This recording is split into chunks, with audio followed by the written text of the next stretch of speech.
2025లో భారతీయులలో career వృద్ధి కంటే వ్యక్తిగత జీవితానికి ప్రాధాన్యత పెరుగుతుంది.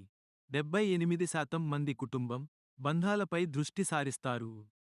ఆర్థిక ఒత్తిళ్ల కారణంగా నగర కార్మికుల్లో 41% మంది అదనపు ఆదాయం కోసం పార్ట్ టైం ఉద్యోగాలు చేస్తున్నారు.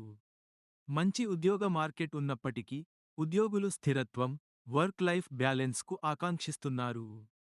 అధికార పదవుల కంటే ప్రయోజనాలతో కూడిన సురక్షిత ఉద్యోగాలను ఎంపిక చేసుకుంటారు. ఉద్యోగులు ఆర్థిక స్థిరత్వం, ప్రియమైన వారితో గడిపే సమయాన్ని సమతుల్యం చేయడం ద్వారా తమ సంతృప్తిని పొందాలని అధ్యయనం హైలైట్ చేసింది.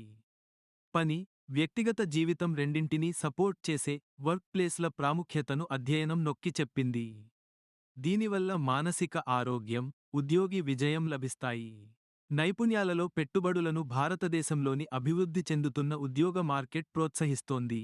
డేటా అక్షరాస్యత, భావోద్వేగ మేధస్సు వంటి భవిష్యత్ ఆధారిత సామర్థ్యాలపై దృష్టి సారిస్తుంది. సాంకేతికత ఆధారిత రంగాలలోని ధోరణులకు ఇది అనుగుణంగా ఉంటుంది.